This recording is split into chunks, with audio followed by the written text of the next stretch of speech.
요즘 우리는 진짜 급변하는 시대를 살고 있잖아요. 시대가 발전되고 변화되어질수록 이렇게 독특한 세대들이 이렇게 생겨나는 것을 볼 수 있습니다. 우리나라 아주 격변기가 있었는데 그때가 베이비붐 세대가 일어난 시대였죠. 그렇죠? 경제는 발전되어지고 환경은 좋아지니까 사람들이 출산을 많이 한, 네, 여기도 그런 분들이 앉아고 계시는 것 같은데 모르는 척하고 계시는 것 같습니다. 참고로 저는 X세대입니다. 그런 말을 들었는데 제가 아주 청소년기 시절에는 서태지, 김건모, 신승훈, 이문세 이런 가수들이 활동했는데 이분들을 아는 분들은 나이가 있으신 거예요. 요즘 젊은 세대들은 잘 모르더라고요. 그 이후로 Y세대 또는 G세대, 그리고 Y세대에서 G세대까지 합쳐져서 MZ세대라고 이야기하더라고요. 여러분, MZ 하면 나이 든 겁니다. MZ세대들이 이렇게 활동을 하는, 이렇게 많이 중심을 갖고 사회활동을 하는 그런 시대가 되었는데, 여러분 혹시 MZ세대들이 쓰는 신조어는 좀 들어보셨어요? 네. 네. 여러분, 열린 마음으로 이 시간 한번 테스트를 한번 해보면 좋을 것 같은데, 제가 무슨 이렇게 단어를 외치면 그게 무슨 뜻인지 여러분들이 큰 소리로 한번 대답해 주면 좋을 것 같아요. 분조카. 분조카. 여러분, 이러시면 안 됩니다. 제가 예상을 어떻게 했냐면 이거는 다 아는 것처럼 했는데, 분조카는 분위기 좋은 카페의 줄임말이라고 이야기합니다. 여러분, 이거 저희 아내가 이거 이야기하면 안 된다고 했거든요. 왜냐하면 이거 한참 지난 거여서, 초창기 MZ들이 쓰던 거여서 하면 안 된다고 했는데, 여러분들 이러니까 반응이 제가 어떻게 해야 될지 모르겠네요. 또 해볼까요? 완네스. 맞아요. 이건 아시네요. 완전 내 스타일. 이게 완네스. 완네스라는 단어가 완전 내 스타일의 줄임말이라고 합니다. 이거 제가 설교 준비하다가 찾아낸 건데 저도 좀 어렵더라고요. 여러분, 혹시 700은 뭐의 준말인 줄 아십니까? 오! MG가 있어요. MG가 있어요. 700은요, 귀여워에 자음만 따가지고 그걸 700이라고 이야기하면 귀엽다는 뜻이래요. 네. 네, 마지막으로 하나만 더 해보겠습니다. 마지막으로 하나만 더. 이생망은 뭘까요? 이번 생이 마지막이다. 네, 이번 생은 망했다라는 뜻이죠. 그래서 이렇게 젊은이들이 이번 생은 진짜 안 되니까 다음에 이렇게 다음을 기약해 보겠다, 이런 어떤 농담처럼 하는 말인데, 사랑하는 성도 여러분, 이생망처럼 어쩌면 여러분들의 삶은 어때요? 괜찮으세요? 여러분들의 인생은 정말 살만하고 행복하십니까? 2024년 2월을 지나는 이 시점, 또 설 명절을 지나고 있는데 여러분들은 일상이 참 행복하신가요? 어때요? 혹시나 너무너무 힘들기만 한 세상, 할 수만 있다면 도망가고 싶다라고 생각하거나, 내가 마주하고 있는 세상이 너무 힘드니까 조금 피할 수 있는 곳이라도 있다면 이라고 하시면서 한숨이 푹 나오는 분은 안 계신가요? 마지막으로, 어차피 내가 선택한 세상도 아닌데 막 살자, 이런 생각을 가지고 사는 사람들이 많은 시대가 요즘인 것 같습니다. 그래서 요즘 TV에 나오는 드라마도요, 그런 주제로 많이 하잖아요. 다음 생을 마치 기약하듯이, 재벌집 막내 아들 내 남편과 결혼해줘, 이런 드라마들 보면 한 번 사는 인생, 그 인생이 아니라 만약에 신이 있어서 나에게 다시 선택할 수 있는 기회를 준다면 내가 더 좋은 환경, 그 형편을 따라서 선택하면서 살아가고 싶은 그런 세상을 기대하는 게 요즘 세대인 것 같아요. 그런데 여러분, 속으시면 안 됩니다.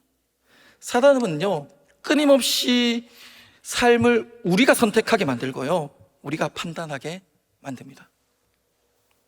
우리가 주인이 아닌데 우리가 선택해서 할 수 없는 것을 선택하도록 계속해서 조장하는 것이죠. 사단은 이렇게 해서 계속해서 죄짓게 만듭니다. 사실은요, 어린 시절 철이 없을 때 저도 이렇게 생각한 적이 있어요. 옛날 드라마에 흔히 나오는 소재죠. 나는 원래 엄청 부잣집에 아주 금쪽 같은 귀하디 귀한 자식인데, 네, 이미 말도 안 되죠. 앞으로 인생을 잘 살아야 되니까 인생을 잘 살 수 있는 인생 수업을 위해서 이런 가난한 환경에 집도 경험해보고, 또 이런 집에 살면서 환경이 아무리 힘들어도 긍정적인 삶의 자세를 배우라고 여기 보낸 거다. 네, 진짜 말도 안 되는 생각인데 어린 마음에 그렇게 생각한 적이 있습니다. 사실 이런 생각을 했다고 해서 저희 집이 막 다른 집보다 특별히 못 살고 그러지 않았거든요. 어릴 때 저희 집은 지붕이 슬래트로 된 집이었습니다. 기둥을 나무로 이렇게 세우고 그 사이에 이렇게 쌀이 꼬챙이 같은 거 이렇게 해가지고 지푸라기랑 그 진흙을 이렇게 해가지고 방 안쪽에는 벽지를 바르고 바깥쪽에는 석회를 바르는, 네. 물론 화장실은 집 안에였고 저기 뒷마당에 있는, 그래서 밤만 되면 화장실 가는 게 제일 무서웠던 그런 집이었습니다. 방이 총 3칸 있었는데 모두 아궁이가 있었어요. 그 안방은 어머니가 혼수로 마련해 온 장롱이 있었고, 그래서 그 부모님 2분이 묵으셨고, 중간방은 창고로 썼고, 마지막 방은 저희 삼형제와 할머니가 함께 생활하는 방이었습니다. 방이 너무 좁아가지고 할아버지는 늘 그 서당 같은 곳에서 주무시고 식사하시러 아침에 오고 이렇게 하셨어요. 그러니까 한옥도 아닌 것이, 야옥도 아닌 것이, 옛날 방식으로 집을 지었지만 지붕은 슬래트로 된 집이었습니다. 사진 한번 보여주세요. 네, 되게 놀라시네요. 사실 저희 집이 아니거든요. 사실 제가 저희 집을 보여주고 싶어가지고 저희 아버지께 전화를 했거든요. 전화를 드렸더니 옛날에 그 집을 찍었던 사진을 찾는다고 2분이 싸우셨대요. 70대도 싸우나 봅니다. 이번에 명절에 다시 가서 화해시켜 드려야 하는 게 제 사명인 것 같습니다. 그리고 저희 집에는 차도 있었습니다. 사진 한번 보여주실래요? 되게 좋아 보이죠? 그 기아 산업에서 나온 타이탄이라는 1.4톤의 트럭이었는데, 물론 저런 새 차는 아니었습니다. 중고차였는데 제가 아직도 기억에 남는 게 있어요. 그게 뭐냐면, 요즘처럼 추운 겨울이 되면 이렇게 학교 가려고 가방을 메고 이렇게 학교 가려고 나오면 마당에 아버지가 자동차 밑에다가 불을 떼고 있는 거예요. 그 불을 지피고 있는 거예요, 차 밑에다가. 그래서 제가 궁금해가지고 물어봤거든요. 물어보니까 그렇게 이야기하시더라고요. 사료 포대 한 포대 태우면 시동이 걸린다고. 그 겨울에 너무 추워가지고 얼어가지고, 오일도 얼어가지고 차 밑에 불을 떼야만 시동이 걸리는 차가 있었거든요. 그 시절에 차도 있고 집도 있고 정말 그 정도면 살만했을 텐데, 제가 왜 그런 말도 안 되는 생각을 했냐면, 텔레비전을 보니까 거기에 나오는 사람들은 다 행복해 보이는 거예요. 거기에 나온 사람들은 다 여유로워 보이고 행복해 보이는 거 있죠. 그런데 우리 집만, 아니 우리 동네 사람들만 매일매일 그렇게 밭에 나가서 땀을 흘려 일해야만 하고, 심지어 자기들뿐만 아니라 자기 자녀들도 수시로 일을 도와야 하는 그런 형편, 그거 보니까 절대로 안 바뀔 것 같더라고요. 평생 그냥 그렇게 고생하면서 살아야 될 것 같은 그런 마음에서, 어린 마음에 그런 생각을 하게 됐습니다. 어린 마음에도 이런 상황을 누구도 달라지게 할 수 없다는 생각이 컸기 때문에, 그래서 은연중에 행복해 보이는 삶을 나의 삶과 바꾸고 싶은 마음이 들었던 거죠. 그런데 오늘 본문에도 보니까 쉽지 않은 시대를 살아가는 사람들이 있더라고요. 인류 4대 문명 중에 하나인 나일강 유역에 자리 잡은 강대국이 있었는데, 요즘 말로 하면 이집트, 성경에 기록된 기록을 보면 애굽이라고 표현되어진 미츠라임은 아주 큰 나라였습니다. 그들이 큰 나라가 된 배경은 사실 하나님의 섭리가 있었는데요, 바로 우리가 잘 아는 구약성경 창세기에 기록된 요셉, 그 요셉이 창세기가 시작하면서 이렇게 요셉이 등장하게 되는데, 그 요셉은 하나님이 주신 꿈을 꾸고 난 뒤에 그 형들에게 더욱 미움을 당하죠. 그래서 팔려간 곳이 애굽이었습니다. 그래서 그곳에서 그 누구도 해석하지 못하던 왕의 꿈을 해석하고 난 이후에 그 나라에 닥쳐올 큰 위기, 아주 오랜 기간 동안 있을 기근을 어떻게 잘 준비해야 할지, 그리고 실제로 그 일을 감당하는 총리로 살았죠. 그래서 애굽이라는 나라가 더욱더 안정되고 든든한 나라가 되었고, 기근을 만난 자신의 가족들까지 구해서 고센 땅에서 아주 평화롭게 살아가는 그 요셉의 이야기가 성경에 기록되어져 있습니다. 그리고 430년이라는 시간이 흘러가죠. 그 시간이 흐른 뒤에 성경은 다시 이 애굽이라는 나라를 주목하고 있거든요.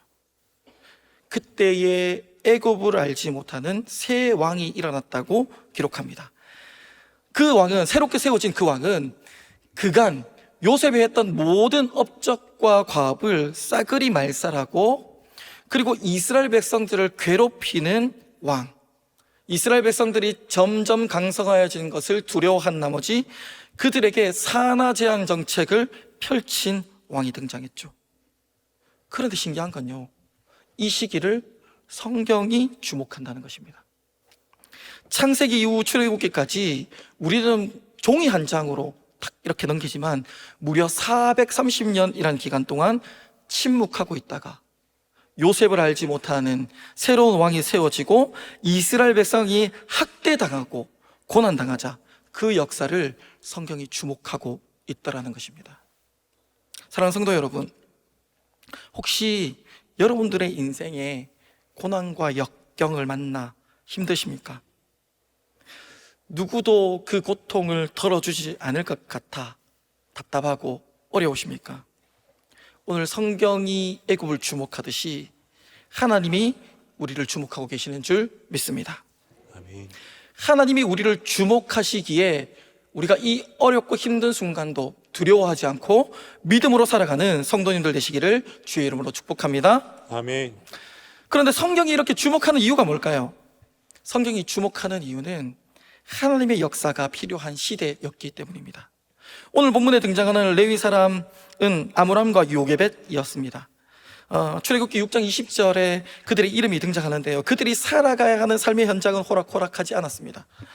당시 이스라엘 백성들이 살아내야 하는 삶의 현장은요, 애굽인들의 잔혹하고 포악한 학대가 있어서 그것을 견뎌내야 하는 삶이었습니다. 사실 그들이 당하는 학대는 사람이 쉽게 견딜 수 있는 그런 학대가 아니었죠. 성경을 보면 바로 왕은 감독들을 세워서 감시하게 하고 무거운 짐을 지우고 생활을 괴롭게 만들었다고 기록하고 있습니다. 즉 애굽 사람들은 이스라엘 백성들을 감시하고 강제로 노역과 강제로 징용을 해서 힘든 일을 하게 만들었고, 정신적으로 육체적으로 고통스럽게 하면서 이스라엘 백성들을 압박하고 그들의 삶을 강탈하고 괴롭게 만들었다는 기록인 것이죠. 혹시 여러분들 중에도 이러한 삶을 살고 계시는 분이 있으십니까? 감시당하고 착취당하고 정신적으로 육체적으로 고통을 당하는 일상을 살아가시는 분, 2024년에는 없겠지 싶었는데 당시 이스라엘 백성을 생각하면서 생각났던 곳이 하나 있습니다. 바로 분단된 조국 북한입니다. 그들은 사람들을 강력하게 통제합니다. 끊임없이 감독하면서 엄하게 다스립니다. 심지어 자신의 가족들끼리도 서로 믿지 못하도록 서로 비판하고 고발하면서 감시하게 만들어버리죠. 그리고 고된 노동을 마치 당연한 일인 듯 요구하는 것이 그 땅입니다. 얼마나 괴로운 일상인지 상상도 하기 싫지만 그 땅에 여전히 살아가는 사람들이 있습니다. 매사에 감시와 지적, 숨가쁘게 몰아붙이는 힘겨운 일들, 그런 일들이 지속되어지고 있는 것이 저 땅이죠. 그렇게 힘든 땅, 저 북한 땅을 생각하니까 가슴이 답답해지더라고요. 그 답답한 땅도 사실 오늘 본문에 기록된 애굽보다는 조금 나았던 것 같습니다. 왜냐면요, 북한에는 산하 제한이 없잖아요. 당시 애굽은 남자아이를 출생하면 자신의 손으로 자기 새끼를 죽여야만 하는 참담한 시대였습니다. 만약 자신의 손으로 죽이지 않는다고 해도 애굽 사람의 손에 의해 더 비참하게 죽여야 하는 삶의 현장이었죠. 성경에 기록은 없지만 그 시대를 피하고 싶은 이스라엘 백성들이 얼마나 많을까요? 그들이 정말 피하고 싶다면 피하고 싶은 시대 아니었을까요? 이러한 시대 상황 속에 그들이 할 수 있는 것은 그저 은혜를 구하는 것 아니었겠습니까? 누가 도와주기를 바라는 심정. 이스라엘 백성들이 결혼을 하고 신혼부부가 되면 1번으로 기도하는 기도의 제목이 아마 딸을 출산하기를 기도했지 싶습니다. 당시에는 초음파 같은 것이 없으니까 미리 성별을 알 수도 없으니 정말 태어날 때까지 제발 딸이기를 소원 빌었을 것 같아요. 그런데 참 하나님도 무심하시지. 딸이 아니라 아들을 주시는 거예요.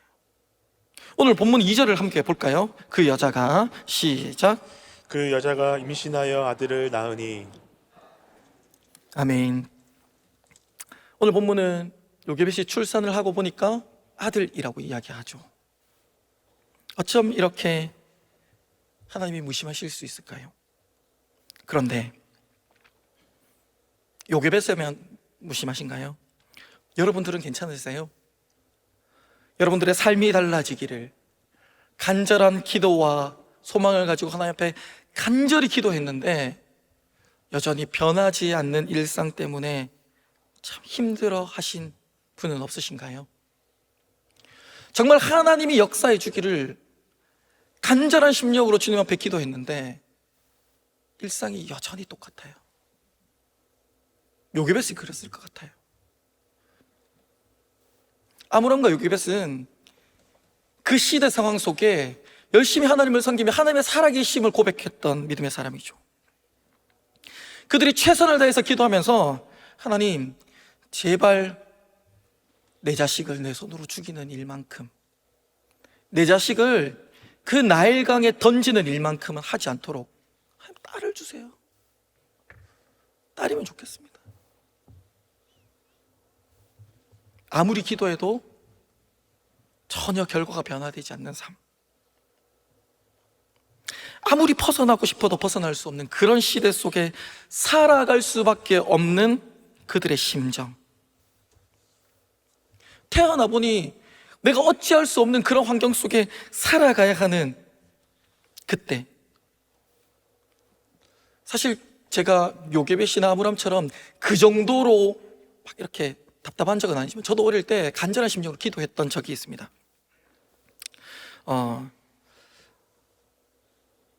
제가 태어나 보니까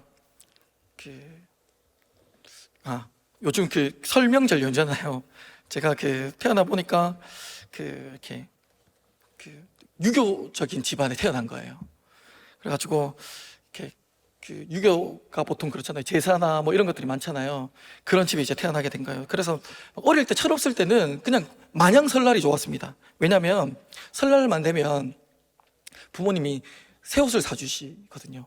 그 설빔이라고 새 옷, 새 운동화 뭐 이런 거 사주고, 또 오랜만에 친척이 오니까 뭘 줄까요?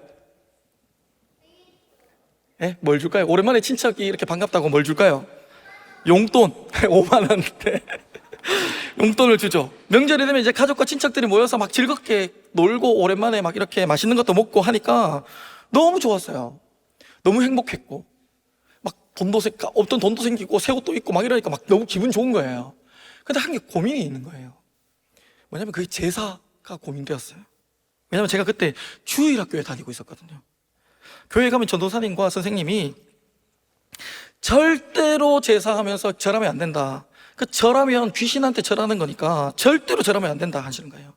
만약 네가 절하면 하나님이 질투하시는 하나님인데 네한테 진노하실 거다, 막 이러시는 거예요. 그래가지고 너무 두려운 거예요.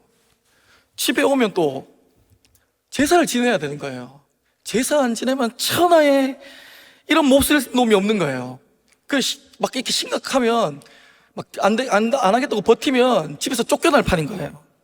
와, 이러지도 저러지도 못하는 이 분위기. 태어나 보니 이런 집안에 제가 이거 바꾸고 예배로 바꾸고 싶어도 하나님 진노하신대요 아버지 이렇게 해도 이 어린아이 말을 누가 듣겠습니까? 제 마음대로 바꿀 수도 없는 그런 상황. 저희 집은요 아침부터 명절에 아침부터 제사를 지내기 시작하면 온 대소거를 다 이렇게 지나고 나면 오후가 되어서야 제사가 끝나는 집안이었습니다.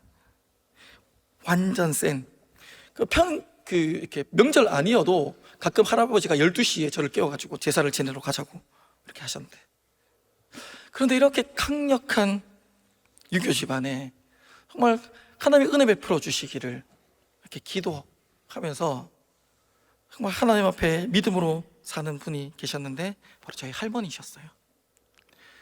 할머니가 혼자서 교회를 가셨거든요. 혼자서 교회 가면서 손자들을 데리고 가셨어요. 근데 그게 이해가 안 되는 거예요. 아무도 교회를 안 가는데 할머니가 혼자 교회 가는 거예요. 그래 나중에 이제 할머니가 소천하시고 난 뒤에 제가 한참 후에 아버지께 물었습니다. 할머니 어떻게 예수를 믿고 저렇게 교회 가는데 또 집안에서 아무도 제재를 안 하냐, 막 이렇게 제사 안 지내도 왜 아무 말도 안 하냐 라고 제가 물어보니까 이렇게 이야기하시더라고요. 저희 집안이 딸이 집안 귀환인데 저희 학렬에 14형제가 있는데 그 중에 한 명이 딸이거든요. 그 정도로 딸이 아주 귀한데 저희 아버지의 누님이 계셨대요. 누님이 어릴 때 돌아가셨다는 거예요. 그 사랑하는 딸을 잃고 낙심하고 힘들어하는 그 할머니를 그 집안에서 누구도 위로해 줄 사람이 없는 거예요.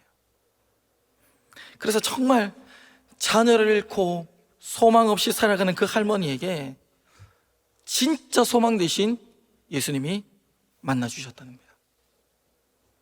그래서 그 할머니를 통하여서 저희 집에 복음이 들어오기 시작했고 그 들어온 복음이 점점 확대되어지고 있는 중입니다. 그래서 저희 가정은 명절이 되면 제사가 아니라 예배를 드립니다. 네. 할렐루야. 아멘. 물론 아직 모든 집안의 제사가 끊어지진 않았어요. 친척들이 모두 다 예수님을 영접하지 않았어요. 하지만 저는 확신합니다. 그 일을 이루어 가실 하나님을 확신합니다. 사랑하는 성도 여러분, 어쩌면 우리의 인생 중에 우리의 노력과 힘으로도 어찌할 수 없는 시대, 그런 상황, 간절히 기도해도 뭔가 변화가 없을 것 같은 그런 시대 속에서도 여전히 역사하시는 분은 하나님이신 줄 믿습니다. 아멘. 진짜 소망 없는 중에 의지할 분은 오직 우리 하나님이시라는 것입니다. 이때 우리에게 필요한 게 있는데, 진짜 필요한 게 있는데 그게 바로 믿음이에요. 오늘 본문 2절 마지막 부분을 한번 읽어볼까요? 그가 잘생긴 것을 보고, 시작. 그가 잘생긴 것을 보고 석 달 동안 그를 숨겼으나.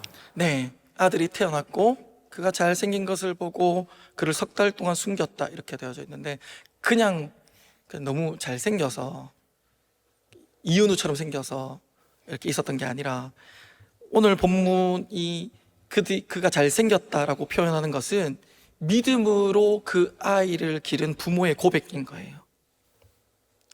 진짜 내 목숨 같은 자식, 그를 지키고 싶은데 그를 지킬 수 있는 능력이 부모에게는 얼마나 있은 거죠? 석 달 있은 거죠.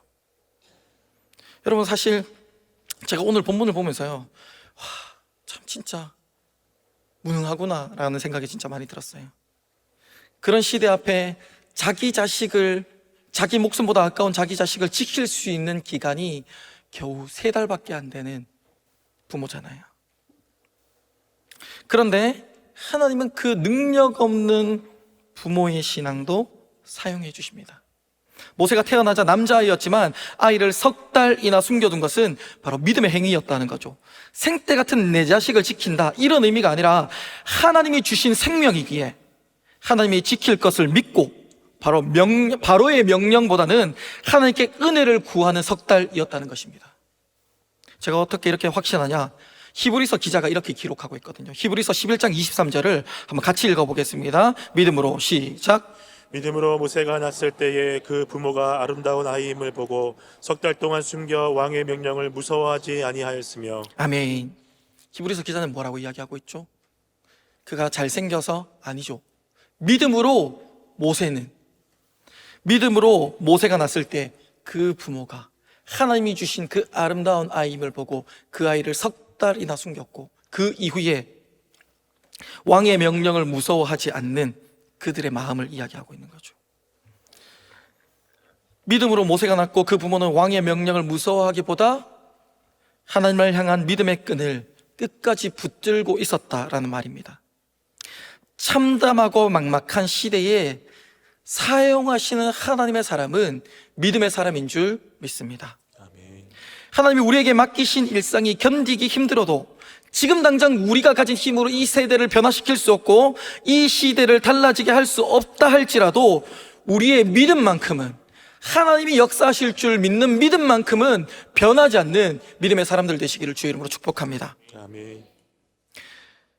모세의 부모는요, 정말 지키고 싶은 내 자식을 내 손으로 지킬 수 없다는 사실을 깨닫게 되자 어떻게 합니까? 믿음으로 하나님의 손에 맡깁니다. 사랑하는 성도 여러분, 만약 여러분들이 진짜 지키고 싶은 소중한 것들이 있으신가요? 그렇다면 여러분들이 가지고 있지 마시고 하나님 손에 맡겨드릴 수 있는 지혜로운 성도님 되시기를 주의로 축복합니다. 하나님의 손에 맡기니까 하나님이 어떻게 역사하시는지 우리 한번 고백해 볼까요? 불가능도 사용하시는 하나님. 네, 하나님은 우리의 불가능도 사용하셔서 역사하시는 분이십니다. 오늘 본문 3절을 보면 이렇게 기록합니다. 더 숨길 수 없게 되매 라고 기록하고 있습니다. 더 숨길 수 없다는 건 아이를 숨기는 것이 가능하다는 말입니까? 불가능하다는 말입니까? 불가능하다는 것이죠. 더 이상 자신의 집에 숨길 수 없어서 부모가 하는 최선의 방법이 무엇이었냐면 갈대상자를 만드는 것이었습니다. 90일 된 아기를 위해서 갈대상자를 가져다가 역청과 나무 진을 칠하는 것이죠. 그렇게 하는 부모의 심정은 어땠을까요? 자식이 어떻게든 살기를 바라는 심정이었지만 확신할 수 없는 상황, 자신이 할 수 있는 최선이 갈대상자였죠. 그리고 하나님 손에 맡겨드리는 것. 저는 아마 아므람과 요게벳이 그동안 그렇게 조상들로부터 들어왔던 아브라함이 이삭을 바치는 심정을 조금이나마 이해했을 것 같습니다.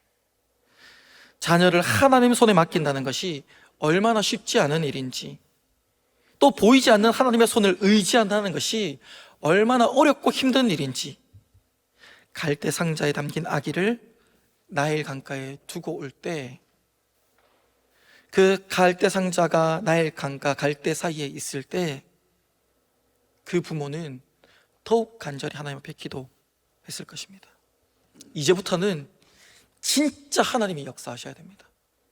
이제부터는 진짜 하나님밖에 없습니다. 왜냐면요, 하나님은 갈대 상자가 뒤집어져 물에 빠지지 않도록 돌보셔야 했거든요.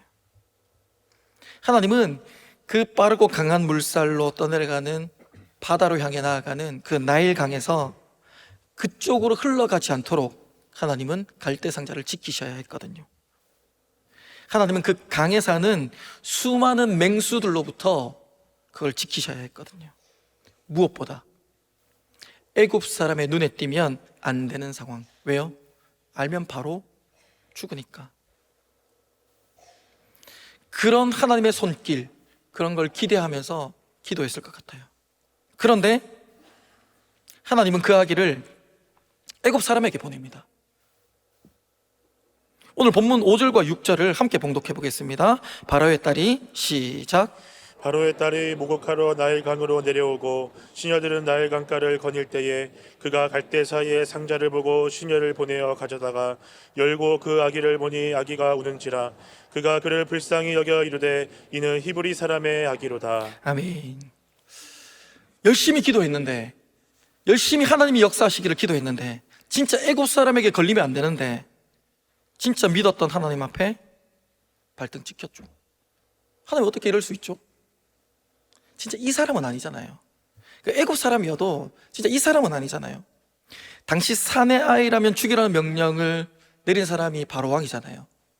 그리고 그의 딸이잖아요. 누구보다 그 일을 더 진짜 잘 알았을 텐데, 하필이면 나일 강가에 목욕하러 나온 그 사람이 그걸 발견하게 됩니다. 이스라엘 백성들을 못 살고 괴롭히게 하는 그 왕의 딸이었습니다. 시녀를 보내서 그 상자를 가져오게 합니다. 이제 끝난 거죠. 원래 세상이 돌아가는 흐름상 어떻게 돼야 됩니까? 상자를 열고 아기를 확인하고 히브리 사람의 아기라고 확인되어지면 죽여야죠. 그게 법이니까. 지금 애굽 사람들이 모두 지키고 있는 법, 심지어 이스라엘 백성들도 지키고 있는 법이니까 그렇게 되어져야죠. 그런데 하나님은 그 바로의 딸마저 사용하시는 분이신 줄 믿습니다. 아멘. 오늘 본문 6절을 한 번 더 읽어봅시다. 본문 6절 시작. 열고 그 아기를 보니 아기가 우는지라 그가 그를 불쌍히 여겨 이르되 이는 히브리 사람의 아기로다. 아멘.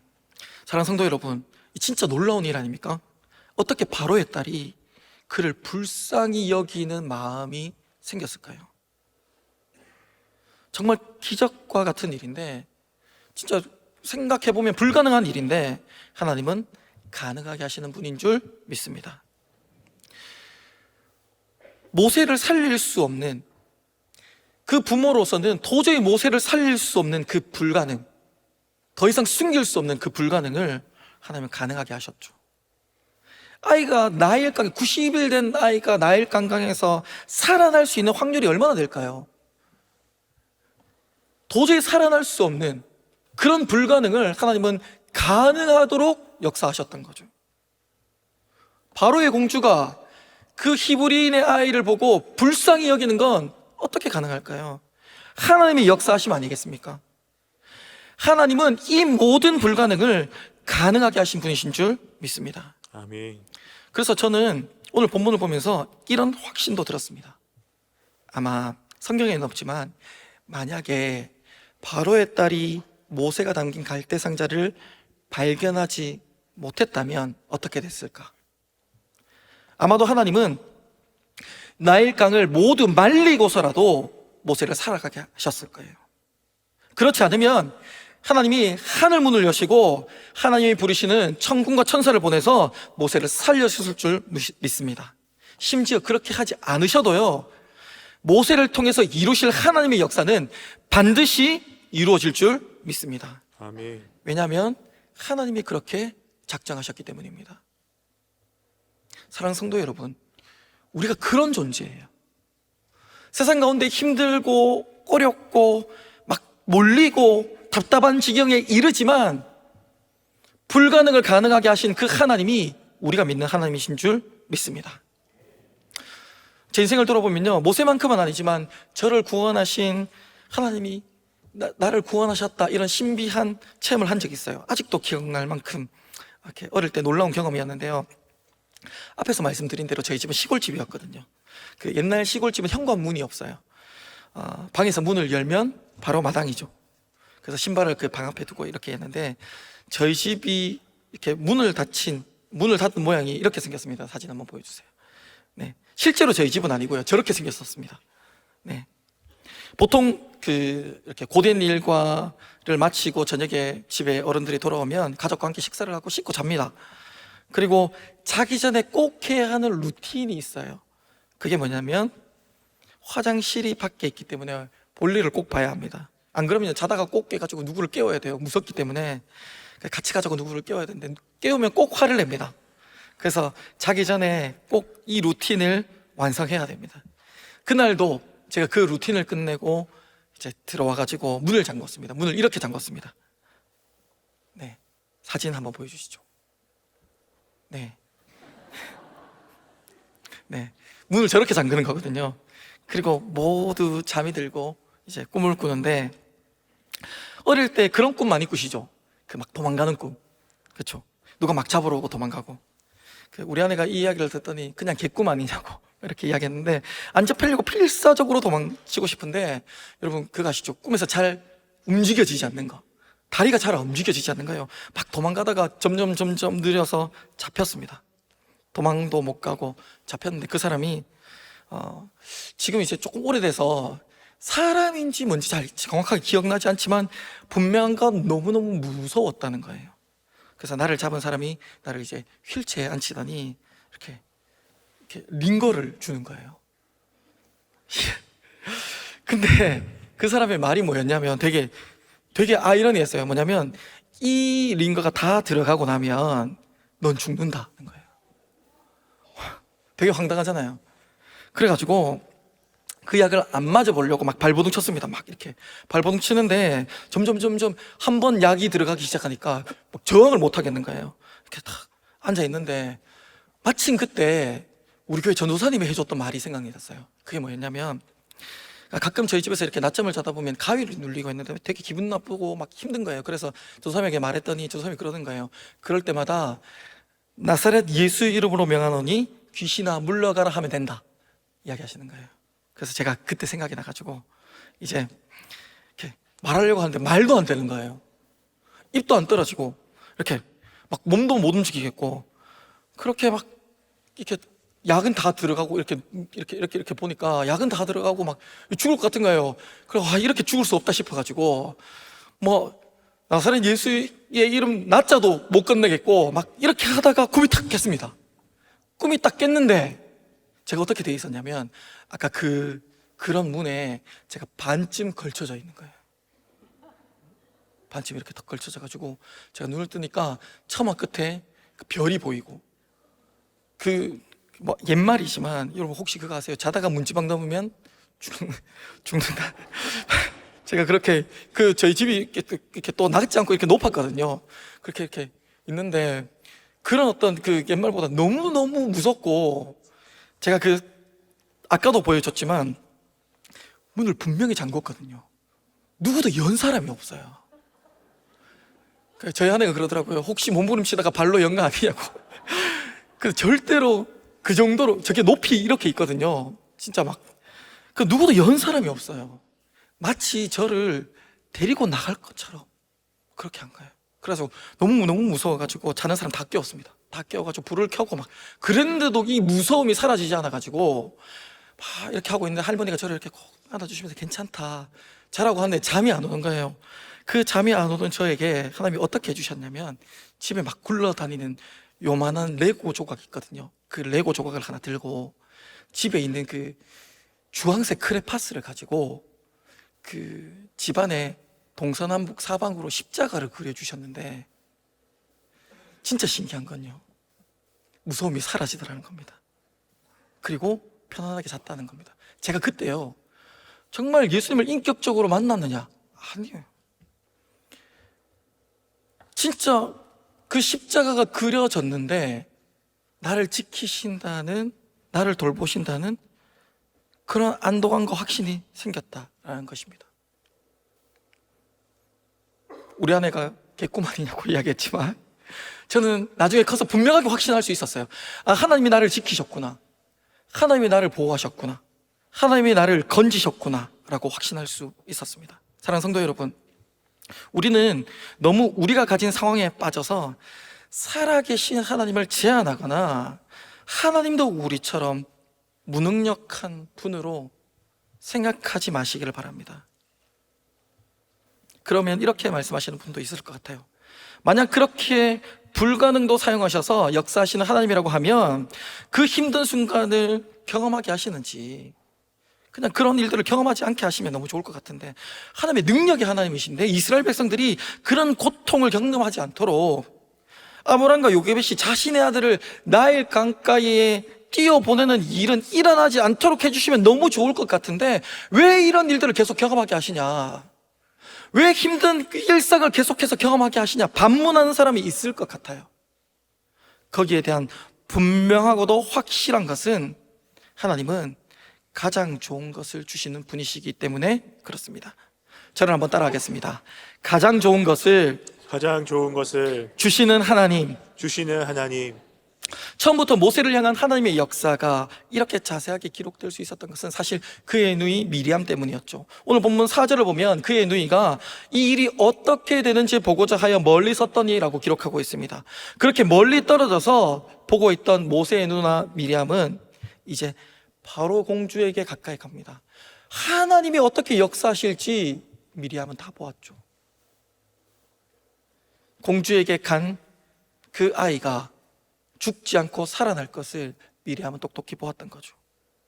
그리고 그 공주에게 가까이 다가갔을 때 미리암은 그 공주에게 이렇게 이야기합니다. 아이를 히브리 여인 중에 유모를 데려다가 아이에게 젖을 먹이게 할까요? 라고 이야기합니다. 그러자 공주는 그렇게 하라고 이야기해요. 그리고 미리암은 자신의 어머니 요게벳을 불러와서 자신의 아들 모세를 자기 집에 데려가서 젖을 먹일 수 있도록 하나님께서 은혜를 베풀어 주신 것이죠. 이제는 공식적으로 사내 아이를 자신의 집에서 기를 수 있게 되었습니다. 거기다가 요즘처럼 자녀장려금이 나오는 시대도 아닌데 아들을 키우는데 돈까지 받습니다. 그렇게 건강하게 자신의 아이를 기를 수 있게 된 거죠. 아이가 장성하자 바로의 딸에게 데려가고 왕자로 자라가게 된 모세. 사실 모세는 나일강에 띄워졌을 때 이미 죽은 것이나 다름없었습니다. 아니, 사실 모세는 나일강에 띄워졌을 때 이미 죽었던 것이죠. 왜냐? 그와 그의 부모는 그 시대와 나일강 앞에 스스로 살아날 능력이나 그들의 부모의 힘으로 살아날 능력이 없었기 때문입니다. 또 그들이 바로왕의 명령을 철회하거나 수정시킬 만한 능력도 없었죠. 그의 부모도 아무런 저항할 수 없는 그런 상황에 그때 하나님은 바로의 공주, 바로의 딸, 그 공주를 사용하십니다. 하나님 손에 붙들려 있던 모세는 나일강에서도 건짐을 받고 하나님은 그 사랑하는 모세를 건짐받은 이후에 바로의 공주의 아들로 자라가게 하십니다. 당시 대단했던 바로 왕도, 세상의 그 어떠한 위대한 왕도 하나님이 계획하시면 그 길을 막을 자가 없는 줄 믿습니다. 이렇게 모세에게 하나님은 가장 좋은 것을 예비하신 분이시죠. 사랑하는 성도 여러분, 하나님이 모세에게 이렇게까지 특별하게 하시는 이유가 뭘까요? 하나님은 모세가 필요한 것일까요? 아니면 모세와 동역하고 싶은 것일까요? 하나님은 모세가 꼭 필요해서 살려두신 것일까요? 아니면 모세를 정말 사랑해서 살려두신 것일까요? 하나님의 뜻은 사랑하는 자들과 함께 하나님이 기뻐하시는 일을 행하고 싶은 것입니다. 그게 바로 이스라엘 구원의 역사의 시작입니다. 사랑하는 성도 여러분, 만약에 그 부모가 모세를 출애굽의 역사를 써내려갈 지도자로 기른다면 이스라엘 백성들은 출애굽할 수 있었을까요? 모세를 정말 뛰어난 영적인 지도자, 그리고 지혜로운 사람으로 그렇게 그 부모가 든든하게 받쳐주면 출애굽을 하는 리더로 설 수 있었을까요? 불가능했을 것입니다. 하나님 손에 맡기고 가장 좋은 것을 주신 하나님을 믿으니까 그에게 은혜 베푸신 하나님이 경험되어진 것이죠. 사랑하는 성도 여러분, 우리는 어떻습니까? 지금 우리가 살아가는 이 거대한 세상 앞에, 타락한 시대 앞에 여러분의 자녀를 기르실 때 나일강에 띄워보내야만 한다면 여러분은 어떻게 하시겠습니까? 만약 띄워보내지 못하고 내가 그걸, 내 자녀를 내 손으로 붙들고 있다면 딱 내 수준만큼 자라게 됩니다. 놀라운 하나님의 은혜의 역사는 이렇게 되어져 가는 줄 믿습니다. 사랑하는 성도 여러분, 저는 분명하게 확신할 수 있습니다. 부모님이 손을 놓으면 하나님이 그 손을 잡아주실 것입니다. 그러면 그 자녀는 하나님의 수준만큼 자라게 되는 줄 믿습니다. 이 이야기만 하고 마치려고 하는데요, 오늘 본문에 기록된 그 갈대 상자를 뜻하는 히브리어 단어가 테바라는 단어인데요, 이 단어는 노아가 만들었던 그 방주, 그리고 오늘 아므람과 요게벳이 만들었던 갈대 상자, 이 두 단어가 동일한 단어라고 합니다. 그리고 성경에 딱 이 두 번밖에 쓰이지 않았대요. 이것으로 볼 때 모세를 위하여 만들었던 갈대 상자는 노아의 방주, 그 구원의 방주, 그것과 동일하다라는 것이죠.